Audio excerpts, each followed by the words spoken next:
Assalamualaikum warahmatullahi wabarakatuh. Kepada Bapak Ibu Guru yang kami hormati, sebagai tugas kami dari BPGB Jawa Tengah untuk memberikan diseminasi kepada Bapak Ibu Guru yang hadir pada hari ini. Karena yang hadir ya cuma ini, maka pada hari ini kami akan memberikan suatu demonstrasi tentang jurus untuk BK hebat ya istilahnya. Ada 7 jurus sebenarnya. Yang ini kita yang kedua, yaitu kenali emosi. Sebelumnya marilah kita berdoa menurut agama dan kepercayaan masing-masing. Berdoa dipersilakan. Berdoa selesai. Selanjutnya untuk materi jurus kenali emosi, ini ada aktivitas. Saya akan membacakan suatu cerita di sini ya. Silahkan Anda pegang kertasnya masing-masing. Ini kertas masing-masing. Oke, kertas sudah, kertasnya sudah dipegang. Oke.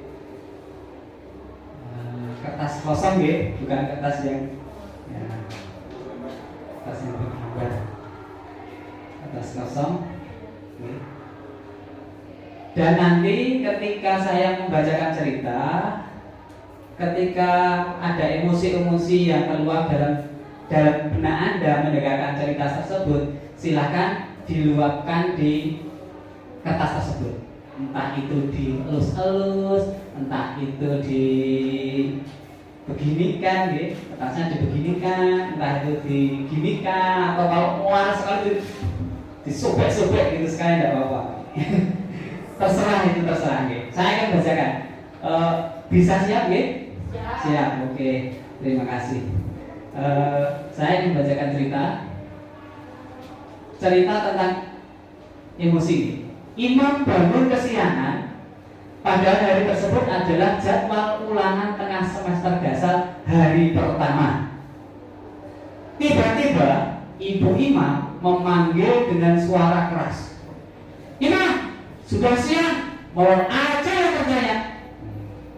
Imam segera bangun dan bergegas menuju tempat wudhu untuk berwudhu.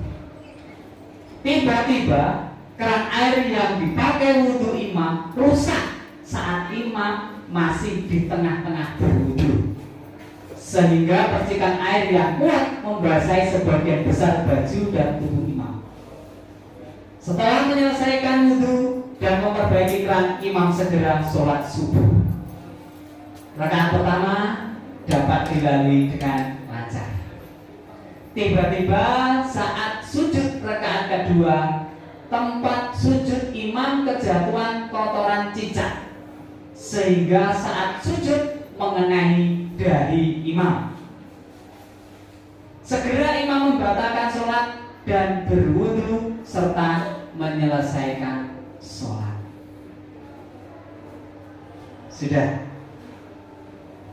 Kok malah termenung?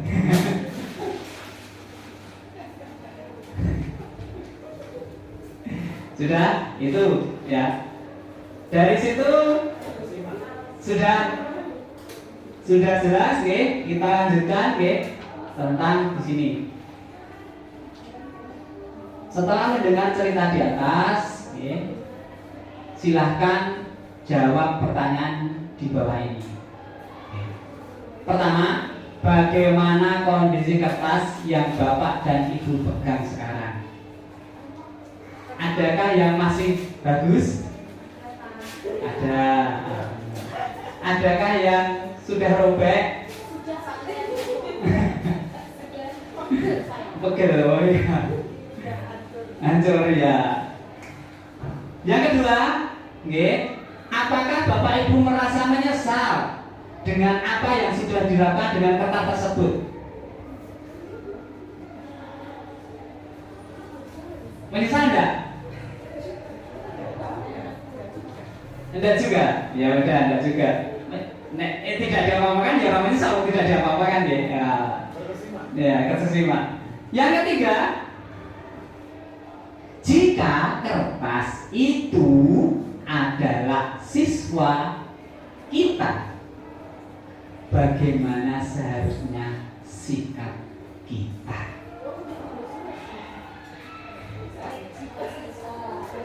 Jika itu terjadi pada siswa,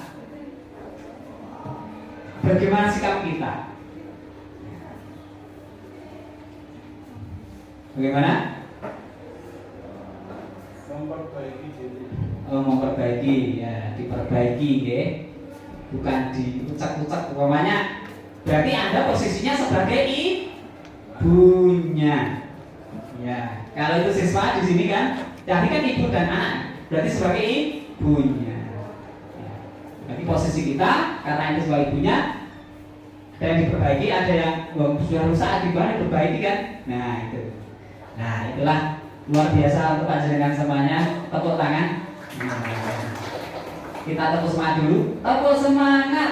Semangat. Terima kasih. Dan kepada materi lagi, apa kabar Bapak Ibu? Alhamdulillah, luar biasa. Allahu Akbar. Terima kasih.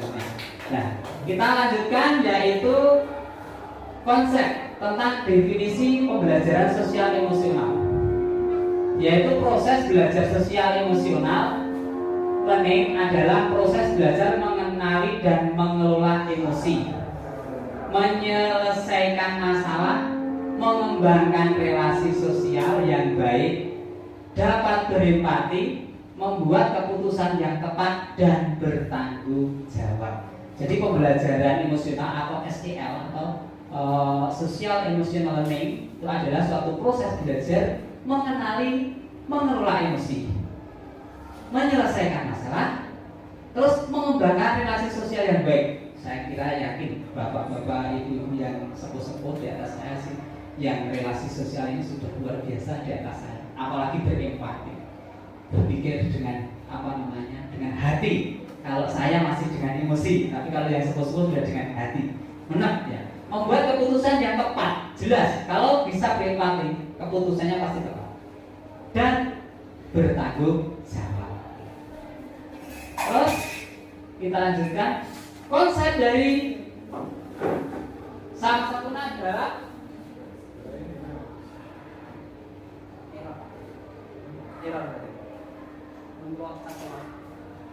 yang pertama adalah self awareness atau mengenali peta emosi.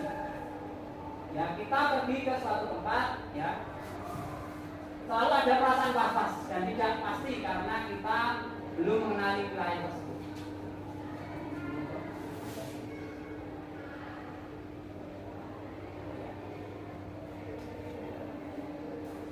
Namun, ya, kita datang ke tempat belum kenal, kita kan was-was. Umpamanya pergi ke Jepang, pergi ke Amerika. Wah, Amerika itu yang apa ya? Tinggi-tinggi ngono. Kita ke Israel kemana? Wah, perang lah. Karena kita belum tahu petanya di sana, maka kita akan was-was. Namun perasaan itu akan sedikit teratasi jika kita memegang alamat yang jelas. Jalan ini aman. Memiliki peta lokasi tersebut secara akurat. Ya, jelas. Dengan memahami peta emosi, nah ini kalau tadi kan anak, sekarang pada emosi.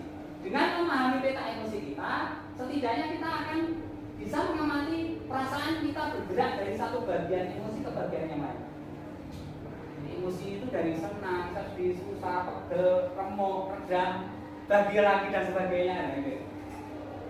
Ke bagian yang lain. Mengamati emosi adalah langkah awal mengendalikan tindakan. Karena kalau kita bisa mengenali emosi, mengamati emosi, maka akan menjadi kendali terhadap tindakan kita. Tanpa kita mengamati emosi kita akan sulit mengendalikannya. Termasuk saya masih sulit juga mengendalikannya. Ini belajar juga. Apa konsep dari komponen sosial emosional learning? Nah, ini pertama adalah self awareness atau menyadari diri, yaitu suatu kemampuan untuk memahami emosi, pikiran, dan nilai yang mempengaruhi perilaku dalam berbagai situasi.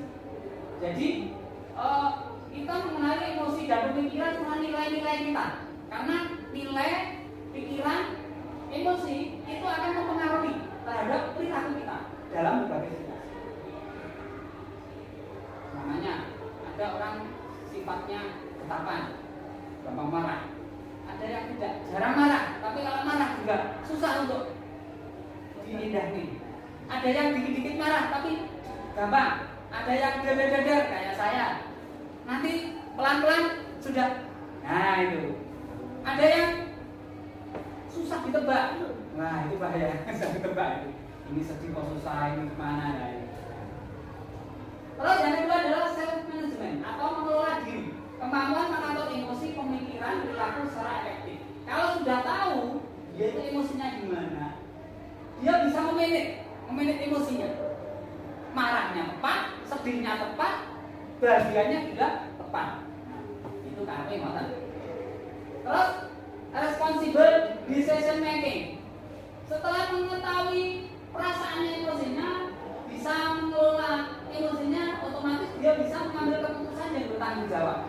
Karena memiliki atau membuat pilihan yang tepat dan konstruktif pada pada situasi tertentu. Ini kan kalau dalam Islam kan jangan memutuskan sesuatu ketika engkau sedang marah. Nah, ini maksudnya di Islam. Yang keempat adalah relationship skill, terampil berrelasi. Bagaimana kita itu berrelasi atau berkomunikasi serawung dengan orang itu dengan empati, bukan hanya sekedar kalau tadi anak-anak tekone ora hadir. Apa tekone ora hadir? Karena hanya yang datang fisiknya, tapi pikirannya, emosinya, kepeduliannya, perhatiannya tidak ada di sini. Itu namanya tidak hadir. Nah, itu. Tidak empati, ya, tidak bisa melihat satu secara cermat, akurat. Yang kelima adalah social awareness atau peduli sosial. Nah, kemampuan menjalin dan mempertahankan hubungan relasi, koncoan, kekancan sing sehat. Jadi awake dhewe itu kalau kekancan sing sehat itu kita itu kadang-kala juga memarahi teman kita karena teman kita salah. Tapi kadang-kala kita ngalem, ya memuji teman kita karena mereka memang pantas untuk dipuji, memberikan dukungan ketika mereka pantas untuk kita dukung. Dan kadang-kala yo nganggo jiwet kancane barang memang itu pantas ketika mereka harus kita jiwet. Kalau dalam bahasa kalau dalam bahasa agamanya adalah as-shadiq man saddaqa, laisa man saddaqa. Bahwa seorang teman itu adalah man saddaqa, orang yang bisa membuat orang lain itu berperilaku menjadi sesuai dengan realnya, benar. Bukan man saddaqa.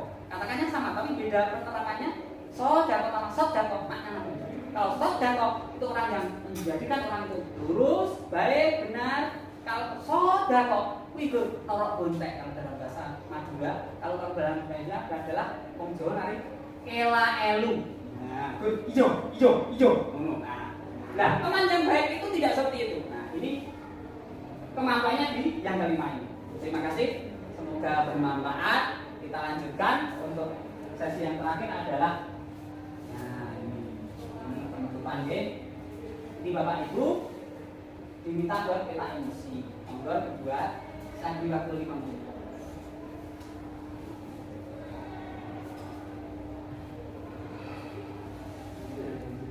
Ya, Pak. Oh. Oke. Sudah? Mungkin Bu siapa? Bapak Ibu? Oh ya, Bika ini. Ya.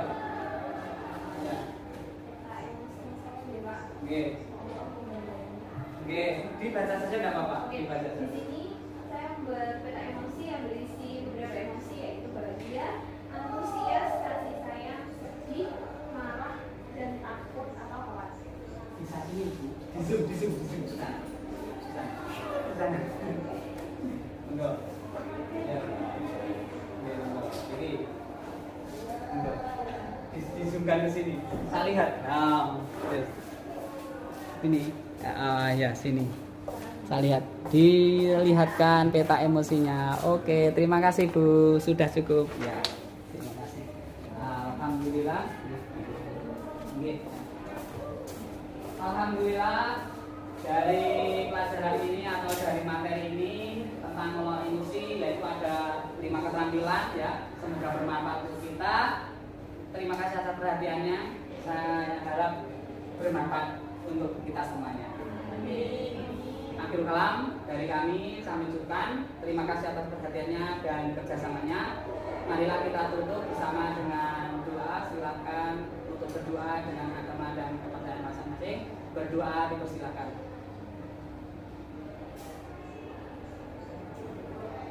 Berdoa diselesaikan.